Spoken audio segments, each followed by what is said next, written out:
नमस्कार, मैं अश्विनी दीक्षित और आप देख रहे हैं इंडिया बॉय। स्वागत है आपका देवभूमि समाचार में। रुक करते हैं हम खबर की ओर। उत्तराखंड के मुख्यमंत्री पुष्कर सिंह धामी आज हरिद्वार के प्रेमनगर आश्रम में मुरारी बापू की राम कथा में शामिल हुए। बता दें कि इस दौरान उन्होंने बीकेटीसी के चढ़ावा प्रकरण और मॉनसून की तैयारियों पर बड़े बयान दिए हैं। बता दें कि बीकेटीसी में सामने आई अनियमितताओं पर कड़ा रुख अपनाते हुए मुख्यमंत्री ने इसे गौ हत्या और माता पिता की हत्या जैसे अपराध से इसकी तुलना की। बता दें कि उन्होंने स्पष्ट किया कि मामले की जांच के लिए एक विशेष समिति गठित कर दी गई है और पुलिस ने भी रिपोर्ट दर्ज कर कानूनी कार्रवाई शुरू कर दी है। बताते चले कि दोषियों को कड़ी सजा दी जाएगी और रिपोर्ट के आधार पर मंदिर प्रबंधन की व्यवस्थाओं को सुधारा जाएगा। वहीं मॉनसून पर बात करते हुए सीएम ने बताया कि राज्य में मॉनसून शुरू हो चुका है और अगले 10 दिनों के लिए कुछ जिलों में हाई अलर्ट जारी किया गया है।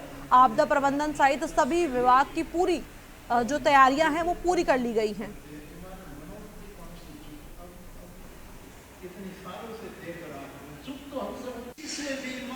परिवार आयोजक व्यवस्था किसी से भी कोई चूक हो गई हो ज्ञात अज्ञात स्थिति में, तो इस चूक से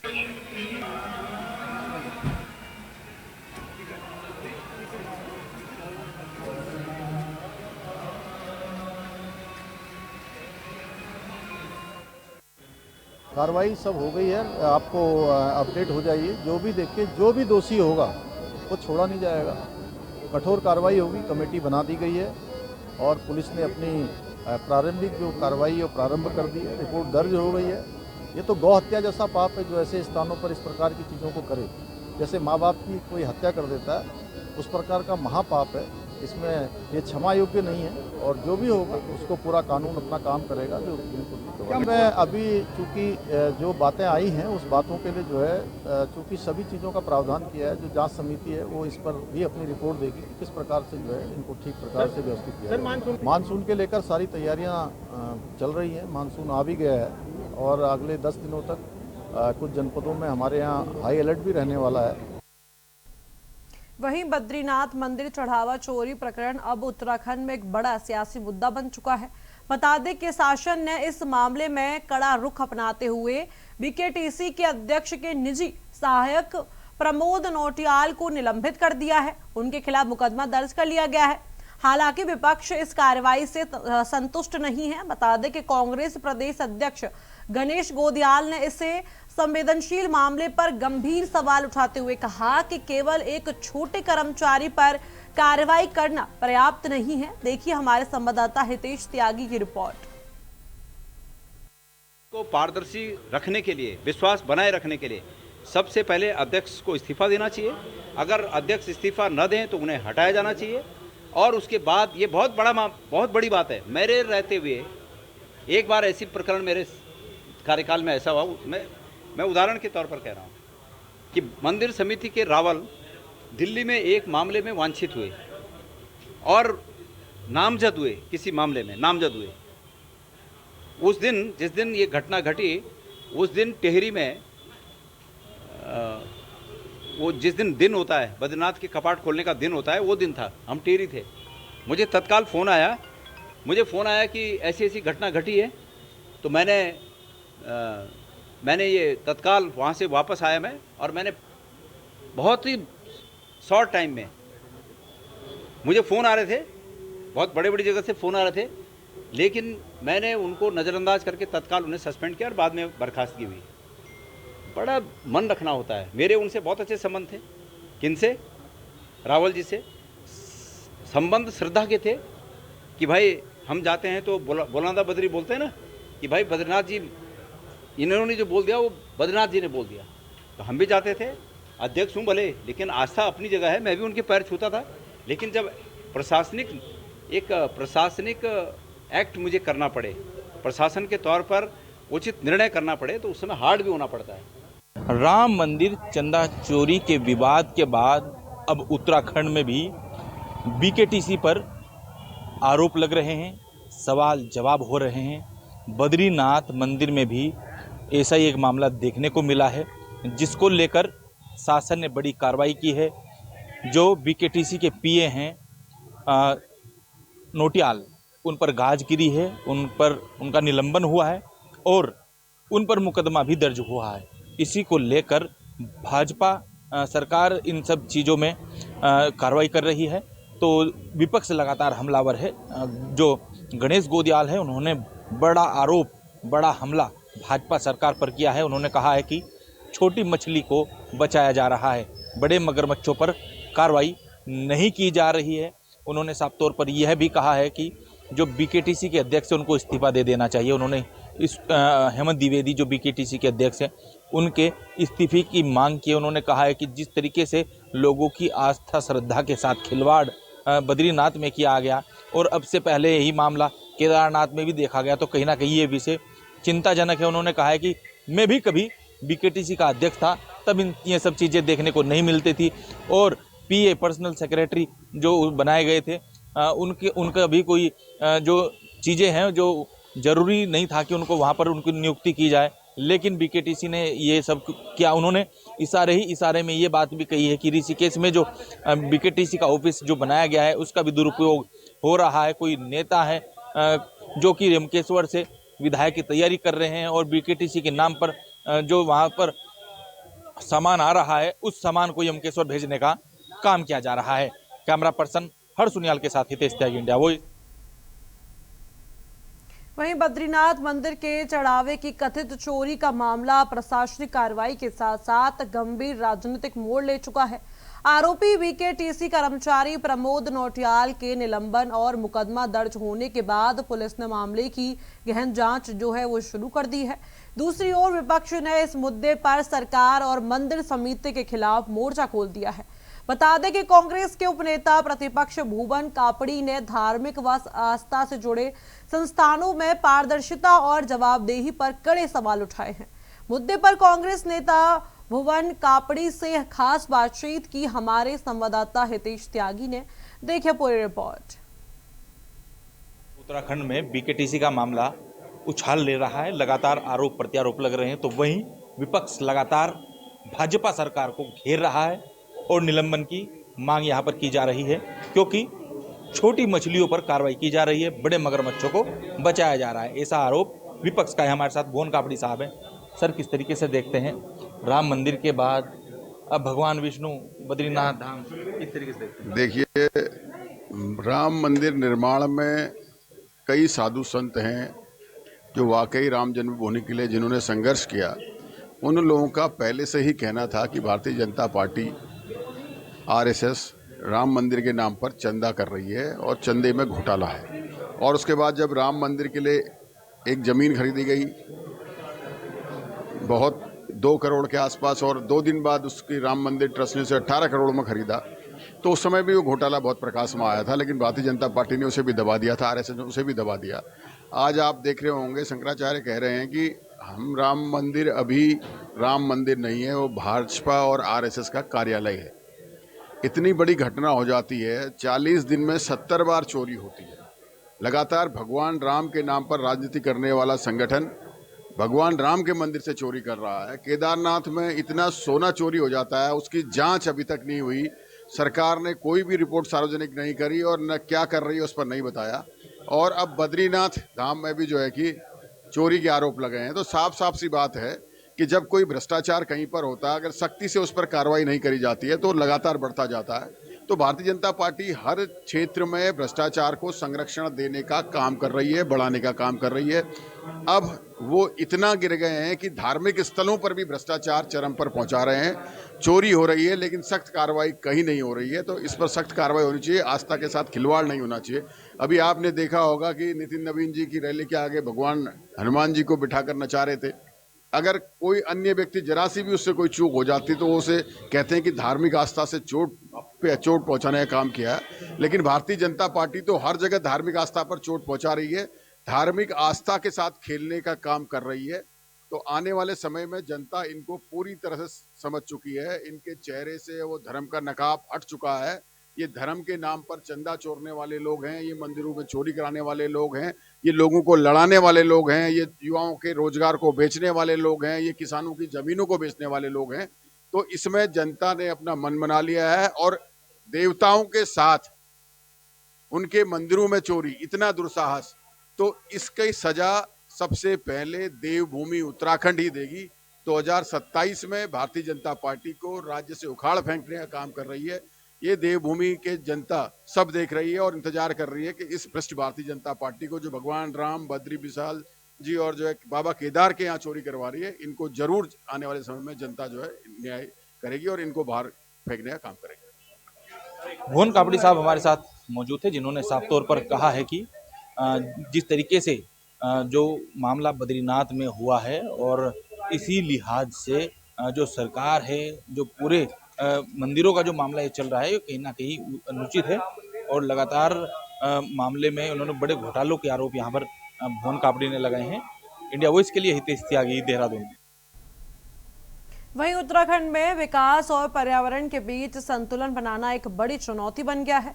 बताते चले कि ऋषिकेश भानियावाला हाईवे के चौड़ीकरण के तहत बड़कोट और ऋषिकेश रेंज में आपको बता दें कि 743 करोड़ की लागत से 20 किलोमीटर लंबा 4 लेन हाईवे बनाया जा रहा है। बता दें कि वन्य जीवों की सुरक्षा के लिए इस हाईवे पर 5 अंडरपास भी बनेंगे। देखिए हमारे संवाददाता अभय कैंतुरा की रिपोर्ट।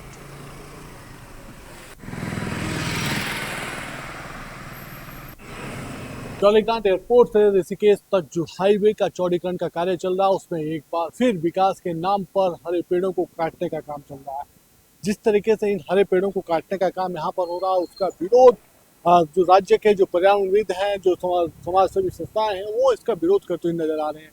क्योंकि विकास के नाम पर, हाईवे चौड़ीकरण के नाम पर यहाँ पर 3000 से ज़्यादा पेड़ों को यहाँ पर कुर्बान करने का काम यहाँ पर किया जा रहा है।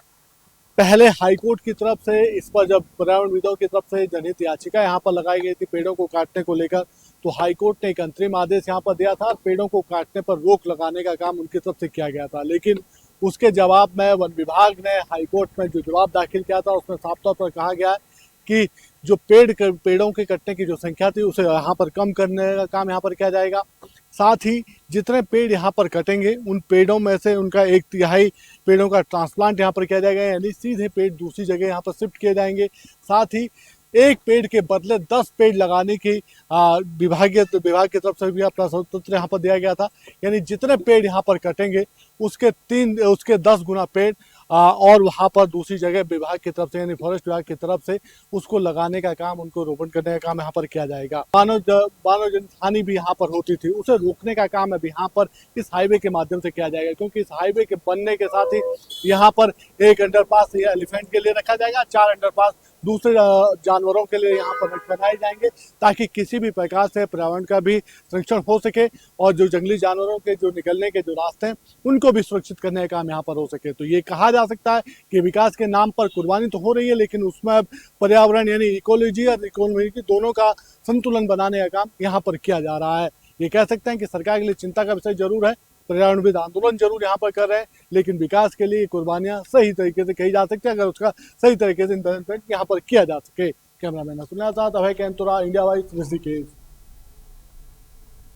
वहीं बद्रीनाथ से कांग्रेस विधायक लखपत बटोला ने बद्रीनाथ धाम में चढ़ावे की कथित चोरी के मामले को लेकर बीकेटीसी और राज्य सरकार पर गंभीर सवाल उठाए हैं। बता दें कि उन्होंने कहा कि चारधाम करोड़ श्रद्धालुओं की आस्था का केंद्र है, ऐसे में चढ़ावे के रखरखाव और लेखा जोखा में पारदर्शिता सुनिश्चित करना बीकेटीसी की जिम्मेदारी है, जिसमें वह पूरी तरीके से विफल रही है। बता दें कि बुटोला ने आरोप लगाया कि मामले की जांच के नाम पर केवल एक सहायक को निलंबित कर दिया है, जिम्मेदारी से बचने का ये प्रयास किया जा रहा है, जबकि ये बड़ा घोटाला प्रतीत होता है और इसकी निष्पक्ष जांच होनी चाहिए। उन्होंने कहा कि इस मामले में जिम्मेदार सभी अधिकारी और संबंधित लोगों की जवाबदेही तय की जानी चाहिए, ताकि श्रद्धालुओं का विश्वास बना रहे और भविष्य में इस तरह की घटनाओं की कोशिश न हो।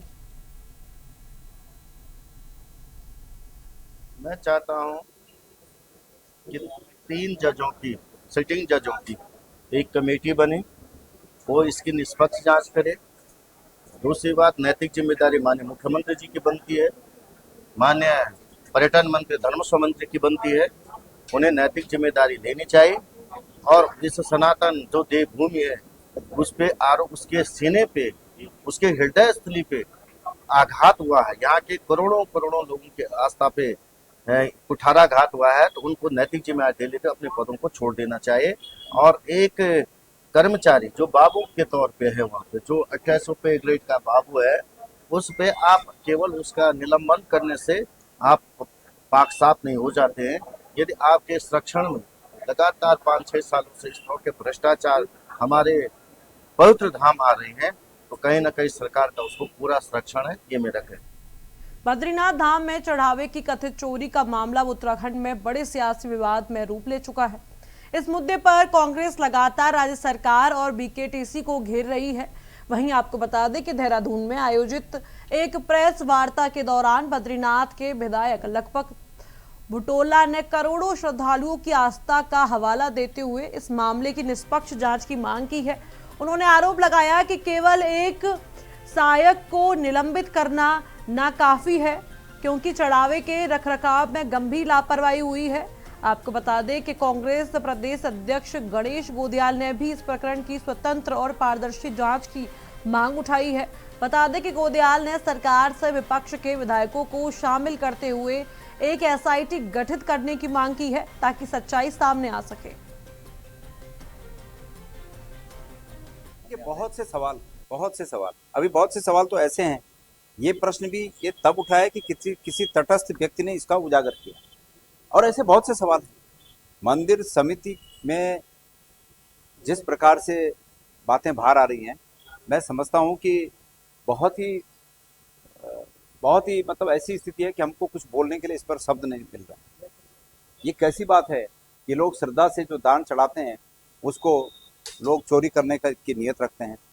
मंदिर समिति के अध्यक्ष ने किसी व्यक्ति को देहरादून से उठाकर वहां भेजा अपने व्यक्तिगत सहायक के रूप में, और वो व्यक्ति गलत काम में पाया गया, तो ये निश्चित है कि मंदिर समिति के अध्यक्ष जवाबदेह हैं इसके लिए। मंदिर समिति के अध्यक्ष को पहले तो खुद ही इस्तीफा दे देना चाहिए, नहीं तो सरकार को उन्हें हटाना चाहिए, और सरकार को सर्वदलीय बैठक बिठाकर एक सर्वदलीय जांच समिति बनानी चाहिए, जिसका हेड विपक्ष के नेता लोग करें, क्योंकि सरकार के लोग अगर इसको हेड करेंगे तो इस पर विश्वास नहीं होगा। मैं चाहता हूं कि 3 जजों की, सिटिंग जजों की एक कमेटी बने, वो इसकी निष्पक्ष जांच करे। दूसरी बात, नैतिक जिम्मेदारी माननीय मुख्यमंत्री जी की बनती है, माननीय पर्यटन मंत्री, धर्मस्व मंत्री की बनती है। उन्हें नैतिक जिम्मेदारी लेनी चाहिए, और इस सनातन जो देवभूमि है उस पे आरोप, उसके सीने पे, उसके हृदय स्थली पे आघात हुआ है, यहाँ के करोड़ों करोड़ों लोगों के आस्था पे कुठाराघात हुआ है, तो उनको नैतिक जिम्मेदारी लेकर अपने पदों को छोड़ देना चाहिए। में बारिश और भूस्खलन के कारण सड़कों के बार बार बाधित होने से लोगों को होने वाली परेशानी अब काफी हद तक कम हो सकेगी। आपको बता दें कि पीडब्ल्यूडी के MIS ऐप के जरिए आम नागरिक और अधिकारी राज्य के सभी राष्ट्रीय, राज्य और ग्रामीण सड़कों की रियल टाइमिंग स्थिति देख सकेंगे। ऐप पर यह जानकारी उपलब्ध होगी कि कौन सी सड़क किस स्थान पर है, किस समय बंद या सुचारू है। साथ ही संबंधित डिवीजन और जिम्मेदार अधिकारियों की जानकारी भी मिलेगी। बताते चले कि विभागीय सचिव डॉक्टर पंकज कुमार पांडे ने बताया कि पिछले वर्ष विकसित किए गए इस डिजिटल ऐप के पॉजिटिव परिणाम अब सामने आने लगे हैं, और इसका सीधा लाभ विभाग के साथ साथ आम जनता को भी मिल रहा है। डॉक्टर पंकज कुमार पांडे ने बताया कि अधिकारियों को सख्त निर्देश दिए गए कि सड़क खोलने और मरम्मत के कार्य प्राथमिकता के आधार पर किए जाएं। यदि किसी सड़क को सुचारू करने में देरी हो रही है तो उसकी विस्तृत जानकारी तत्काल विभागीय सचिव को उपलब्ध कराई जाए।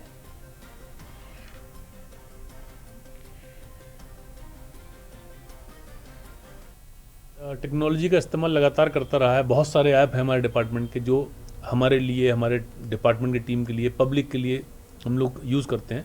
तो लास्ट ईयर हम लोगों ने सड़क बंद होने का जो एक ऐप बनाया था, उसमें रियल टाइम इन्फॉर्मेशन फीड करना हमारे डिपार्टमेंट की जिम्मेदारी है। उसमें फ़ोटो भी रहती है, पूरा डिटेल होता है कि कब रोड बंद हुई, कब रोड खुलेगी। अगर ओवर ड्यू होती है तो हमको मालूम चल जाता है किसने सूचना दी, किस चेनेज पे बंद है, वैकल्पिक मार्ग कहाँ पे है, कैसे कर सकते हैं। और ये सेंट्रली मॉनिटर होता है, मैं खुद देखता हूँ, और हमारी जो HOD ऑफिस है उसकी एक टीम लगी हुई है, वो देखती है इसको पूरे टाइम। और पब्लिक का कोई भी व्यक्ति, मीडिया का कोई भी व्यक्ति इसको किसी भी टाइम देख सकता है कहीं से भी इंटरनेट होगा तो आप चेक कर सकते हैं इसको। तो कभी भी आप कहीं ट्रेवल कर रहे हैं रिमोट एरिया में, तो ये आप देखते रहेंगे तो आपको मालूम रहेगा कि रोड बंद है तो कितनी देर में खुल सकती है, क्या क्या सिचुएशन है। तो इसका बहुत ज़्यादा फ़ायदा हुआ।